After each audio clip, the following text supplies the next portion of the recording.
If you're trying to form a corporation, you might be confused, which is probably a good place to start, about all the legal formalities and paperwork involved in forming a corporation and, importantly, maintaining that corporation. So you might have heard conflicting advice about where to incorporate, what state is best, whether you need a corporation at all. Maybe you just need an LLC. I'm Jonathan Finiak. I'm an attorney. I'm the lead attorney with LLCattorney.com. Today, we're going to figure out if a corporation is right for you and your business. It's probably not. And then I'll teach the basics of how to properly form it and run it so you don't make expensive mistakes and really undermine the limited liability protection you are seeking. So most new business owners make these mistakes, and so I want to make sure you don't. If you're sure you want a corporation, 100% sure, then you can skip to this timestamp, right? But if you don't know, if you're not 100% sure, then let's dive in. Here is the truth. I've said it before, I'll say it again. Most small businesses are way better off with an LLC, forming an LLC, than a corporation. LLCs have a simpler management structure. Corporations have shareholders who appoint a board, and the board appoints officers. And there's formal meeting minutes that have to be maintained at each of these different levels. LLCs don't. You can have member-managed LLC. There's only one level. The members run the company. Hours of paperwork are required to run a corporation properly. Tax flexibility, LLCs can be taxed as a disregarded entity. They can be taxed as a partnership. They can be taxed as an S Corp. They can be taxed as a C Corp. You have all the options. If really what you're looking for is not a corporation, but C Corp tax status, then you can accomplish your goals with an LLC. There's no double taxation with an LLC. If you form a corporation and don't know what you're doing, you are going to be assigned and classified as a C Corp. C corporations have double taxation. They're taxed at the corporate level, and then they're taxed again when a dividend is made to the owners of the company. That's not what happens. Your default classification for an LLC is either going to be a disregarded entity, meaning the owner puts it all in their tax personal return, or it's going to be a partnership where you file a partnership return and issue K-1s, but in both those cases, only a single level of taxation. There's fewer compliance requirements with an LLC. Again, because you don't have shareholders, board, officers, you only have potentially just members or member managers. Corporate formality can be easy with an LLC. So the limited liability protection is going to be easier to maintain if you don't follow corporate formalities. You don't do the things that the articles of incorporation or the bylaws say.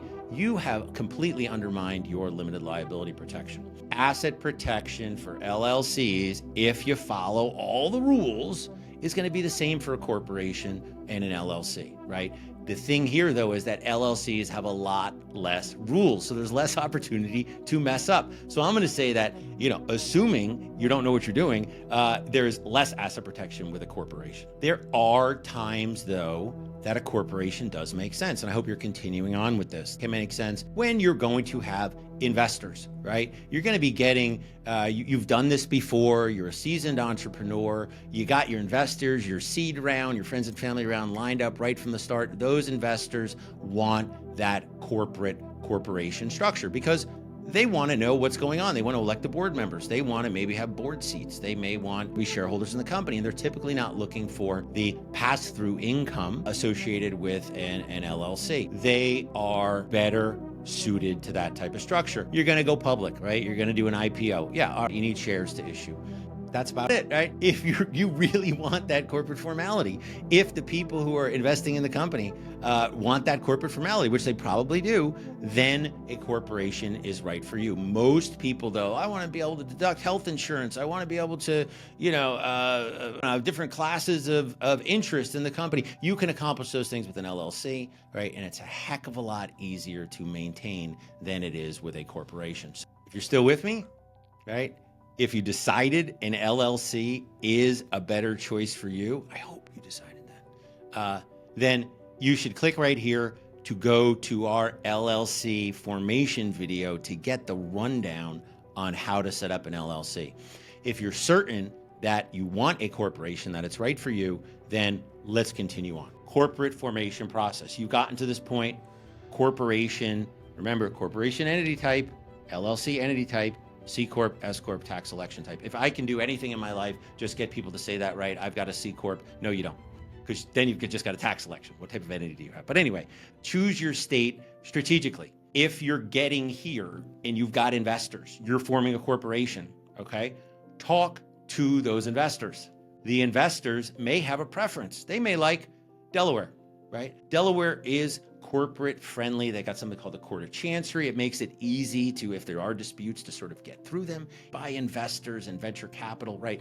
Like traditional, or I should say, professional institutional investors, because then all the companies they're investing in are in the same jurisdiction. It's easier for them. There is some, the reporting there, rules you have to follow are going to be very strict.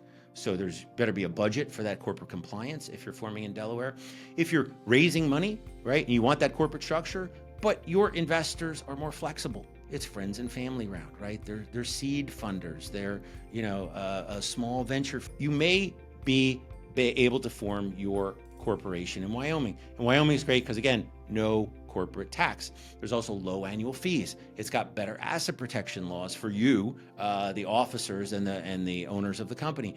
There's no franchise tax and minimal lower reporting requirements than are required in Delaware. So again, we're going to let, in these cases, I think you let the investors, because that's why you're here. You're looking to raise money from investors. Talk to them. What would they prefer? And then don't have anything stand in the way.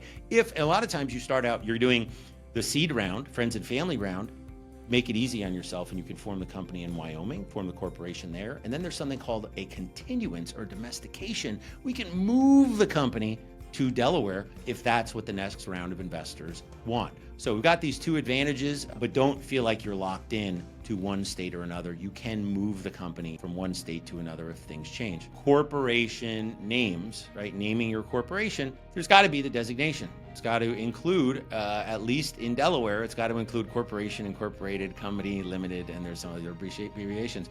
Wyoming is actually weird in that if you have a corporation, you don't need a designation at the end of it. You can just have, it could be, Jonathan Company.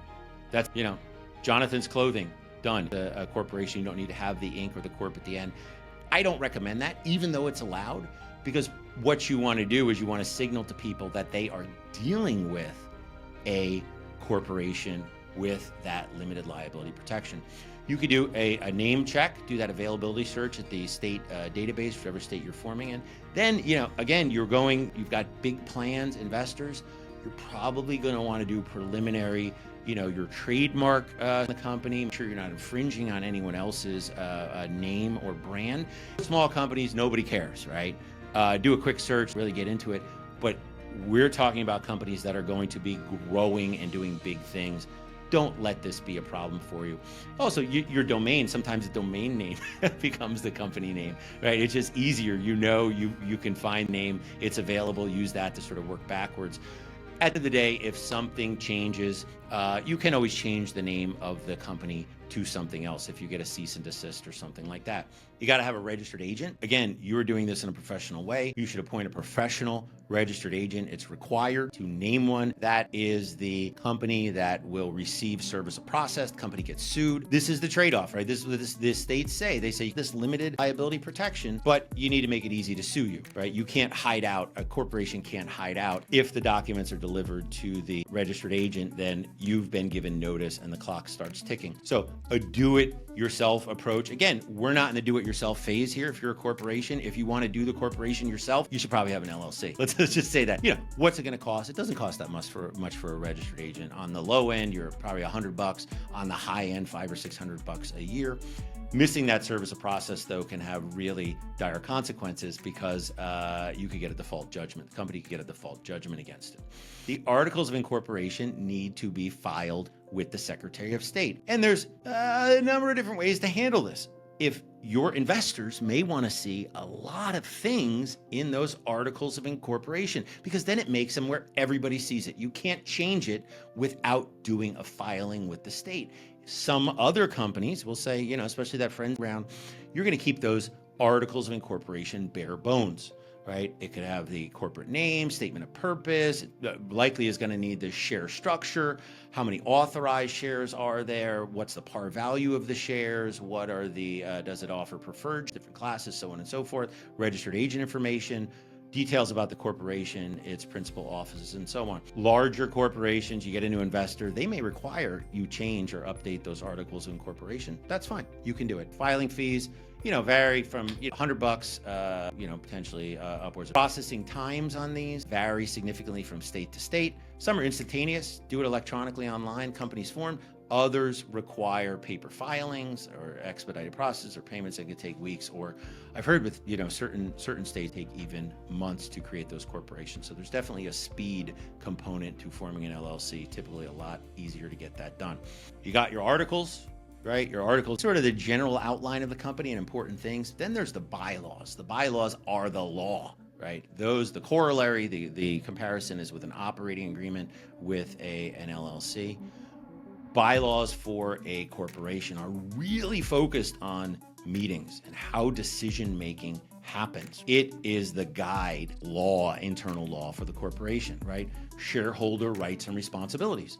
The board of directors, structures and power, their voting rights, officer positions and authority limits, meeting requirements, voting procedures, stock issuance protocols, fiscal year designation, amendment processes. All of these things are in there, and this is the thing about corporations that I warn you about. If you don't follow the rules, you're required to have a meeting annually, stockholder meeting annually, and appoint or vote for directors.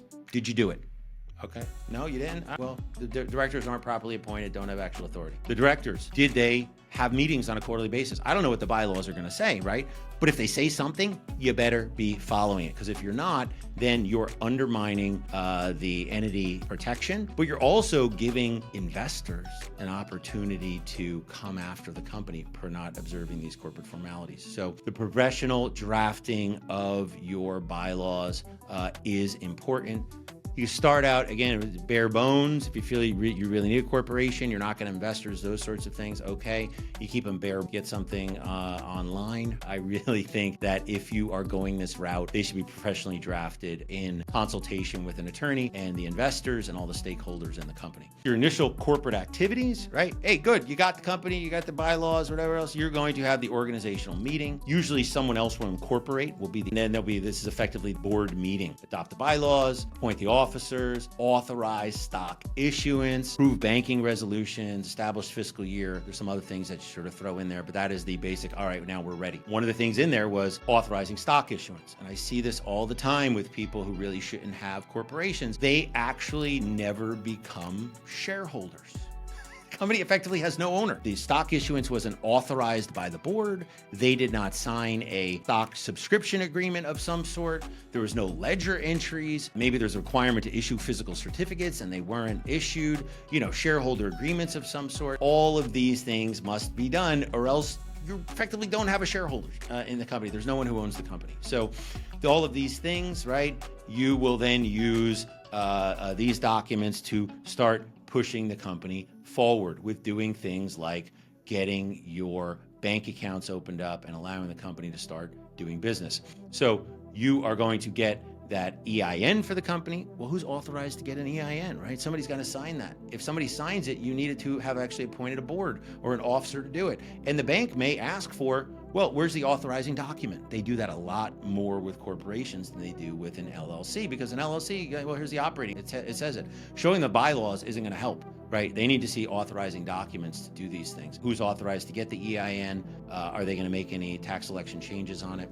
You may have state tax ID or state filing requirements, because most states are going to charge a corporate tax, right, on the company's profits. So you're going to potentially get taxed at the federal level, also taxed at the state level. Compliance, compliance, compliance, compliance. Corporations, if you're not doing it right, you don't have the wherewithal to do it. That's why I again, recommend not having a corporation, but you got a corporate record book, right? Corporate record book has all of the documents related to the company. It is the company's, the articles of incorporation, the bylaws, meeting minutes, stock records, important contracts, all of those things are established and should be readily available in that corporate record book, because When it comes to shareholders, shareholders have a right to review those corporate record books and other corporate documents. And if you don't have them, you're in big trouble, right? You haven't complied with the laws of the state.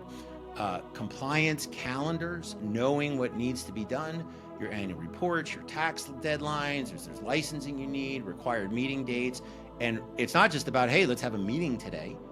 Often you got to give 30 days notice. Is it a special meeting? Is it a required meeting? Is there this, is there that? I mean, there's all these that come with this. Again, not for the faint of heart or those who are not good at corporate compliance. Annual reports need to be filed for corporations, most states. Most states require annual or biannual, and there's deadlines for them.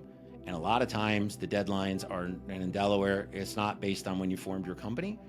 If you formed your company on December 31st, you would still have a report due in April, I think. If you, in Delaware, you form your company on December 31st, you still need to do an annual report, and it's due in the spring. You're going to have to file a report for that company. Others are potentially based on the date on which the company was formed. So there's information updates that also need to potentially be filed. These are all compliance things, right? Are there changes that need to be made in these public filing records? And a lot of states, you have to identify who's on the board, right? It's not optional. So that's going to be a privacy concern for you. The board of directors or officers or authorizing signatures. That, in a lot of cases, does not apply with LLCs. Corporations are taxpayers. So a corporation files a 1120 return. That's for C Corps. We talk about S Corps. We're not going to talk about S Corps, okay? Because S Corp should probably have an LLC with an S Corp tax selection. So there's also state corporate income tax returns. You could have other filing requirements if you have employees. You could have sales tax payments you need to make.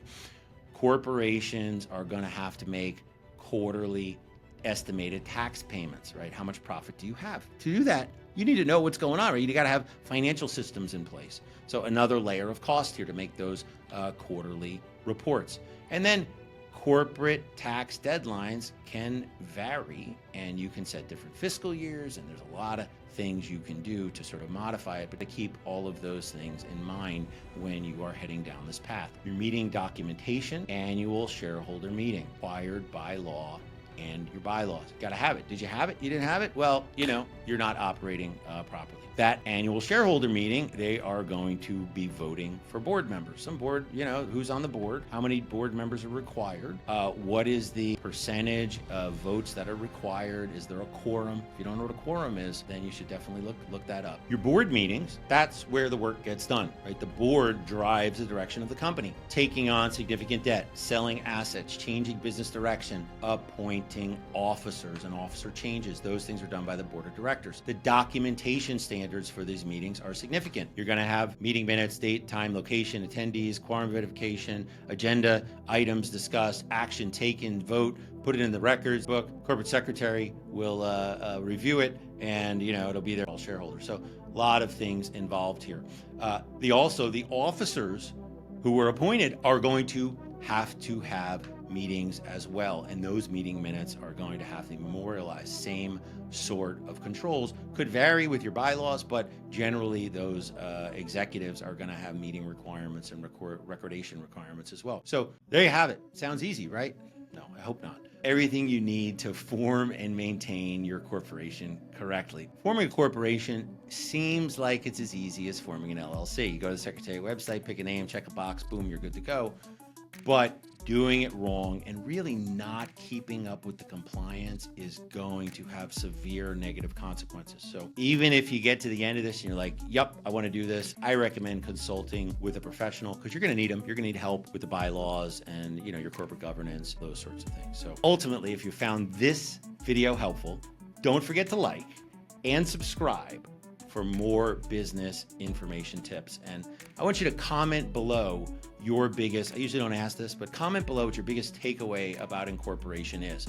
And we've got some free resources for you at the LLCattorney.com website. There's links to free corporation checklist and state-specific formation guides and other things like opportunity to save money on discounted registered agent services, corporate compliance solutions, and the like. So there's a lot of things available at our website to help you if you decide to go this route. This is Jonathan Finiak, lead attorney for LLCattorney.com. We're not a law firm, but we help you build legally sound business structures that will deliver on the protection and other benefits that you want. Thank you. See you next time.